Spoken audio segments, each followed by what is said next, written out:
Right, we're about to kick off, and the most important thing in decorating is covering things. I prefer to cover the bed first with plastic and then I'll cover it with a dust sheet. The next thing we do is we will cover the floors right up to the skirtings. The reason I cover furniture this way is the plastic sheet stops dust going through it. Dust will go through dust sheets. It saves you a really painful clean up at the end with dust. It's definitely child-proof. Right, we're just about to go and put a little bit of Moss Mould Killer on a few little mould spots around the ceiling.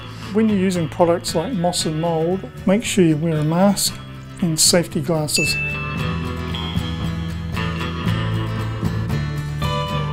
What we're going to do now is we've got a little patch on the ceiling here. There's a little hole in it, so we're going to sand that out with my vacuum assisted sander, and that'll prepare that part of the ceiling until we seal it and replaster the hole.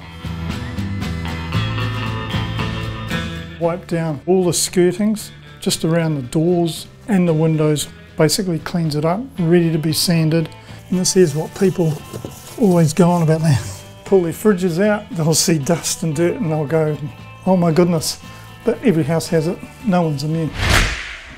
We're going to use a Resene Waterborne Sureseal on the walls. The paper we're going to be hanging is called Paste the Wall, and it needs that underneath it to provide a good binder for it. I've given the can a good shake up.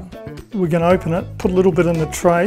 This doesn't smell, and that's why I like it. You'll also notice that my drop sheets are doubled over, and that is in case you do have a spillage, but I don't do that. So I'm just going to roll a little band through here, just where that mould was. It's actually come off and dried out pretty well, so I'm quite happy with it.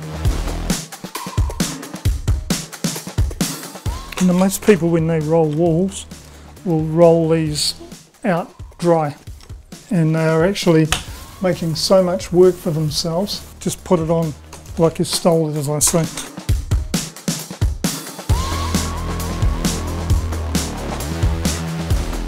We're going to start and sand up this window. And with that, we're done.